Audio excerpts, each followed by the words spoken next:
ሰላም እንዴት ናችሁ? ኤስዲ እንግሊሽ እንግሊዘኛ ቋንቋ ለጀማሪዎች ክፍል 1 2 3 4 ብለን 20 ላይ ደርሰናል። እናንተም ደግሞ እስከ 20 ድረስ ያሉትን ሪቪው አድርግልን እያላችሁን ነው። እናንተም ሪቪው ማድረግ አለባችሁ። እኛም ደግሞ አጠር አድርገን በክፍል ቆራርጠን ሪቪው እናደርጋለን ማለት ነው። ከዛ በኋላ ወደ መደበኛ ትምህርታችን እንሸጋግራለን። እንዲሁም በሶሻል ሚዲያዎች ላይ ተሳታፊ እየሆንን ነው። በጠየቃችሁን መሰረት በቲክቶክ እና በቴሌግራም ቻናል መተናል። በቴሌግራም ቻናል ደግሞ ግሩፖችን ለመክፈት ከአይቲ ባለሙያዎች ጋር ሆነን ጥረት እያደረግን ነው። ትንሽ ያስቸገሩ ነገሮች ስላሉ ነው የዘገየው። ቀድማችሁ የምትገቡ ሰዎች ብዛት ስላላችሁ በመጀመሪያው ቻናላችን ብቻ ወደ 70 ሺህ የሚጠጉ ተከታዮች ስላሉ ከዛም ባለፈ በሁለተኛው በዚህኛው ቻናሎች ስላላችሁ እናንተን ሁሉንም በአንድ ጊዜ ማስተናገድ ስለማንችል ፕራይቬት ግሩፖች ከፍተን ሁላችሁም እያወቃችሁ እንድትሄዱ በፕራይቬት ግሩፕ ሁላችሁንም ዳሰን እርስ በርሳችሁ እንድትደጋገፉ ጥረት እያደረግን ስለምንገኝ ቀድማችሁ የምትገቡ ሰዎች ወደ ፕራይቬት ግሩፕ እንመራችኋለን ማለት ነው። በቀጥታ የምወስዳችሁ ወደ ዛሬው ሪቪው ነው።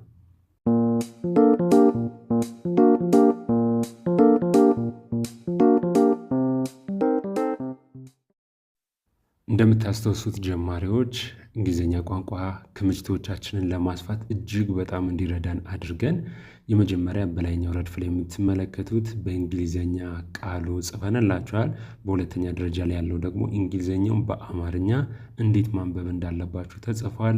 የመጨረሻውና ሶስተኛ ላይ ያለው ደግሞ የእንግሊዘኛው ትርጉሙ ነው በአማርኛ ማለት ነው። ስለዚህ ትርጉሙም ተጽፎላችኋል። እጅግ በጣም ቀላል በሆነ መንገድ እንድትረዱት ነው። ከዛም ባለፈ ደግሞ ሳይንሳዊና ብዙ ሰዎች ባወቁበት መንገድ እንድትረዱ በማሰብ ምስልን እየተጠቀምን ነው። ቃላቶቹን ይገልጻሉ የምንላቸውን ምስሎችም እየተጠቀም ስለሆነ ግልጽ ይሆንላቸዋል ማለት ነው።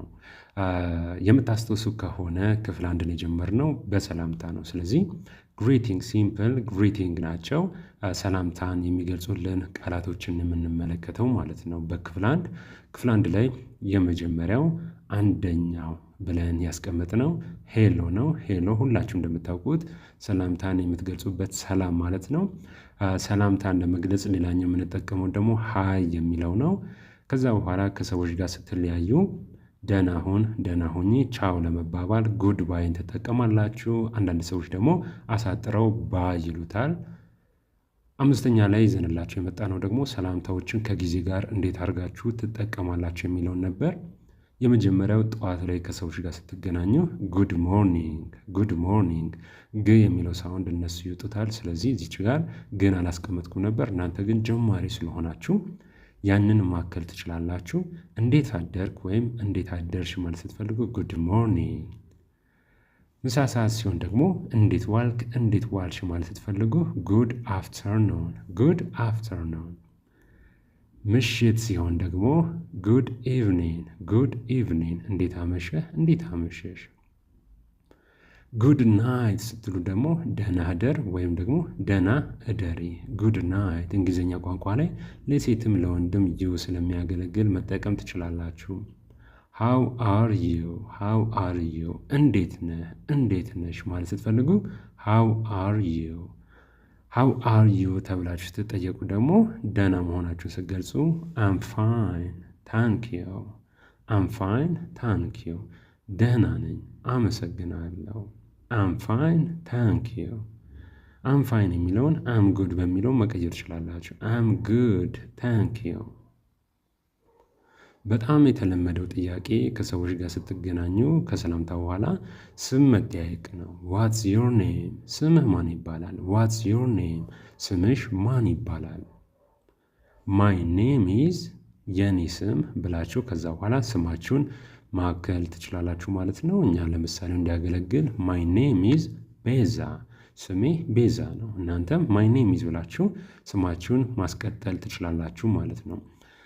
ከሰዎች ጋር ከተገናኛችሁ በኋላ ከዛ ሰው መገናኘታችሁ ጥሩ መሆኑን ለመናገር ስትፈልጉ ናይስ ቱ ሚት ዩ፣ ስለተገናኘን ደስ ብሎኛል። አንተን በማግኘቴ ደስ ብሎኛል ወንድ ከሆነ፣ ሴት ከሆነች ደግሞ አንቺን በማግኘቴ ደስ ብሎኛል። ናይስ ቱ ሚት ዩ።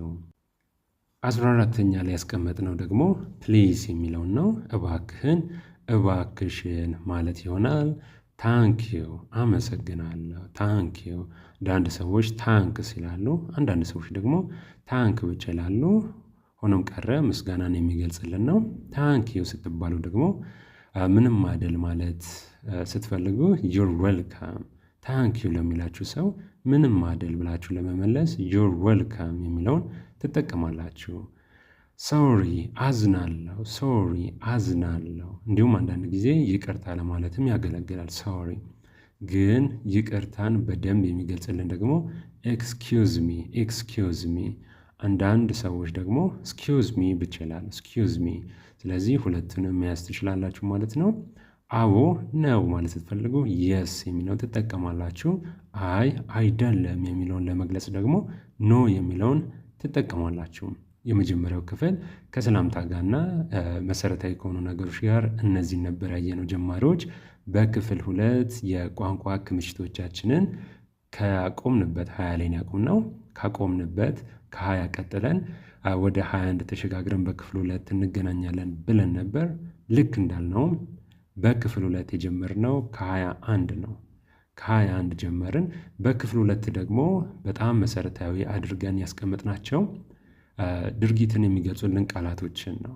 ጀማሪ ስለሆናችሁ ድርጊትን የሚገልጹልን ቃላቶችን ማወቅ ስለሚኖርባችሁ ድርጊትን የሚገልጹ ቃላቶች ላይ መሰረት አድርገን በክፍል 2 ጀማሪዎች ተገናኝተን ነበር። 21ኛ ላይ ያስቀመጥነው ድርጊት ገላጭ ቃል መሆን ነው። መሆንን የሚገልጽልን ደግሞ ቢ የሚለው ቨርብ ነው። ቨርብ ማለት ግስ ወይም ድርጊት ገላጭ ቃላቶች ማለት ነው። ሃቭ የሚለው ደግሞ አለኝ ማለት ነው። ይህም ድርጊት ገላጭ ቃል ነው። ዱ ማድረግን የሚገልጽልን ቃላት ነው። ጎ መሄድን የሚገልጽልን ቃላት ነው። ካም መምጣትን የሚገልጽልን ቃላት ነው። ሴይ መናገር ወይም ማለት ብለን የምንገልጸው በአማርኛ ያንን የምንገልጽበትና የምንናገርበት ቃል ነው። ጌት ማግኘትን የሚገልጽልን ቃል ነው። ሜክ ማድረግን የሚገልጽልን ቃል ነው። ኖው ማወቅ የሚለውን የሚገልጽልን ቃል ነው። ቲንክ ማሰብን የሚገልጽልን እዚህ ጋር የምናያቸው በአጠቃላይ ድርጊት ገላጭ ቃላቶች ናቸው። ቴክ መውሰድን የሚገልጽልን ቃል ነው። ሲ ማየትን የሚገልጽልን ቃል ነው። ዩዝ መጠቀምን የሚገልጽልን ቃል ነው። ወንት መፈለግን የሚገልጽልን ቃል ነው። ጊቭ መስጠትን የሚገልጽልን ቃል ነው። ፋይንድ ማግኘትን የሚገልጽልን ቃል ነው። ቴል መንገርን የሚገልጽልን ቃል ነው። አስክ መጠየቅ የሚገልጽልን ቃል ነው። ወርክ ስራን ወይም መስራትን የሚገልጽልን ቃል ነው። ኒድ ደግሞ በጣም አስፈላጊ ለሆኑ ነገሮች የምንጠቀምበት ቃል ነው። ስለዚህ የሚያስፈልግ ብለን አስቀምጠንላችሁ ነበር። 40ኛው ነው። የቋንቋ ክምችቶቻችንን 40 አድርሰን ነበር። በቀጣይ በክፍል 3 ደግሞ ከ41 እስከ 60 ድረስ እናያለን ብለን ነበር የተለያየ ነው። እንዳልነውም በክፍል 3 ደግሞ በጣም ወሳኝ የሆኑ ናውኖችን ወይም ደግሞ ባለቤቶች ስሞችን ይዘንላችሁ ነበር የመጣ ነው በክፍል 3። በክፍል 1 ግሪቲንግ የሚሉትን አይተናል። በክፍል 2 ደግሞ ወሳኝ ድርጊት ገላጭ ቃላቶችን ቨርብስን አይተናል። በክፍል 3 ናውንስ የምንላቸውን በጣም ስያሜዎችን የሚገልጹልን መሰረታዊን ይዘን መተን ነበር። 41 ላይ ማን አዋቂ ወንድ ማለት ነው። ውማን አዋቂ ሴት፣ ቦይ ወንድ ልጅ፣ ገርል ሴት ልጅ፣ ቻይልድ ልጅ፣ ፍሬንድ ጓደኛ፣ ፋሚሊ ቤተሰብ፣ ሃውስ ቤት፣ ሆም ቤት፣ ስኩል ትምህርት ቤት፣ ቲቸር መምህር፣ ስቱደንት ተማሪ፣ ጃብ ስራ፣ ካር መኪና፣ ባስ ያው እኛም ሀገር ባስ ነው፣ ባይክ ብስክሌት፣ ፉድ ምግብ፣ ዋተር ውሃ፣ ማኒ ገንዘብ፣ እንዲሁም መጨረሻ ላይ ያየነው በክፍል 3 ታይም ጊዜ ነበር። እኔ እየፈጠንኩ ያለሁት ምክንያቱ ምንድን ነው? ከዚህ ቀደም በደንብ አድርገን ስለተማማርን ይሄ ዋናው ትኩረት ያደረግነው እናንተን ለማስታወስ ነው። ስለዚህ ለማስታወስ ብቻ እንደሆነ እንድትረዱልኝ ነው። በቀጣይ እንግሊዝኛ ቋንቋ ለጀማሪዎች ክፍል 4 እስከ 77 እናደርሳለን የቋንቋ ክምችቶቻችንን ብለን ተለያይተን ነበረ። በክፍል 4 ደግሞ ከ61 እስከ 77 ነበር ያየነው የምታስታውሱ ካላችሁ። በክፍል 4 በመጀመሪያ ያየነው ጥያቄዎችን የሚገልጹልን ቃላቶችን ነበር። ዋት ምን፣ ሁ ማን፣ ዌን መቼ፣ ዌር የት፣ ዋይ ለምን፣ ሃው እንዴት የሚሉትን ጥያቄዎችን የሚገልጹልን አይተናል። እንዲሁም ደግሞ ዊች የሚለው የትኛው ብለን መጠየቅ ስንፈልግ የምንጠቀመው ነው ብለን ተመልክተን ነበር።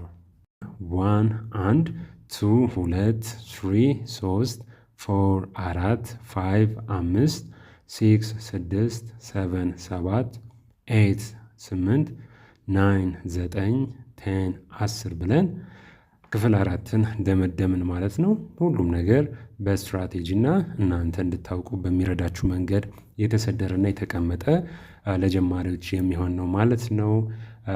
ከክፍል 1 እስከ ክፍል 4 ይህንን ይመስል ነበር። ከክፍል 5 ደግሞ ቀጣዩን ሪቪው በቀጣይ ይዤላችሁ እመጣለሁ። እስከ 20 ያሉትን በ5 ክፍሎች የተከፋፈሉ ሪቪዎችን ሰራና ከ21 ደግሞ እንቀጥላለን ማለት ነው። ምክንያቱም ግልጽ ነው፣ እነዚህን የቋንቋ ክምችቶች ሁላችሁም እያወቃችሁ መሄድ ስላለባችሁ ነው። ሁላችሁም እነዚህን ክምችቶች በደንብ ካከማቻችሁ ብዙ ጊዜ እንዳልኳችሁ መናገር እጅግ በጣም ቀላል ነው የሚሆነው። እጅግ በጣም ቀላል ነው የሚሆነው። እኛ አስተምረን ብቻ ማለፍ እንችላለን። ነገር ግን መልሳችሁ ካላያችሁት፣ በደንብ ውስጣችሁ እንዲገባ ካላደረጋችሁት፣ ሪቪው ካላደረጋችሁት ሁልጊዜም ይረሳል። እኛ በተደጋጋሚ እንለዋለን፣ ወይ ተጠቀሙት ወይ ደግሞ ተዉት። በደንብ የማትጠቀሙት ከሆነ መተው ነው የሚሻለው፣ ጊዜ አለማጥፋት ነው። የምትጠቀሙ ከሆነ ደግሞ በደንብ አተኩራችሁ ማየት ያስፈልጋል ማለት ነው። እንደምታዩት ከባድ አይደሉም። እነዚህን ካከማቻችሁ በኋላ ለእናንተን በሚያስገርም መንገድ የሆነ ሰዓት ላይ ክምችቶቻችሁ ከፍ ሲሉ እነዛን ማገናኘት እጅግ በጣም ቀላል ነው። እሱን ለእኛ ተውት፣ የእኛ ስራ ነው። በዚሁ አጋጣሚ ከዚህ ቀደም ቃል ገብተንላችሁ ነበር። ቻናሎችን ከፍታለን በተለያዩ ሶሻል ሚዲያዎች ላይ እንዲሁም ግሩፖችን ከፍታለን ብለን ነበር። ያንንም ለመክፈት በጣም ብዙ ጥረት እያደረግን ነበር። ተሳክቶልን የከፈትናቸው የቲክቶክ ቻናል፣ የቴሌግራም ቻናሎች አሉ። እዛ ላይ የእናንተን ተሳትፎ አይተን ደግሞ ፕራይቬት ግሩፖች አድርገን ብዙ ሳትሆኑ በተወሰናችሁ ቀድሞ ለሚገቡ 50 ወይም 100 ተማሪዎች እንዲህ እያለን ለማስቀጠል በግሩፑ ደግሞ መክፈት ብቻ ሳይሆን እናንተ ተሳታፊ የምትሆኑበትንም አካሄድ ለማመቻቸት ነው ጥረት እያደረግን የምንገኘው። ስለዚህ ሁላችሁም አሁን ቻናሎቻችንን ተቀላቀሉ። እስካሁን የተከፈቱት የቲክቶክ እና የቴሌግራም ቻናሎች ናቸው። የፌስቡክ፣ የኢንስታግራም እና ሌሎችም ሶሻል ሚዲያዎችን እየተነጋገርን ነው ከሶሻል ሚዲያ ኤክስፐርቶች ጋር። አንዳንድ ያስቸገሯቸው ነገሮች አሉ። እነሱ ሲስተካከሉ ደግሞ ለእናንተ የምናሳወቅ ይሆናል። አመሰግናለሁ። በቀጣይ እስክንገናኝ መልካም ጊዜ ለሁላችሁ።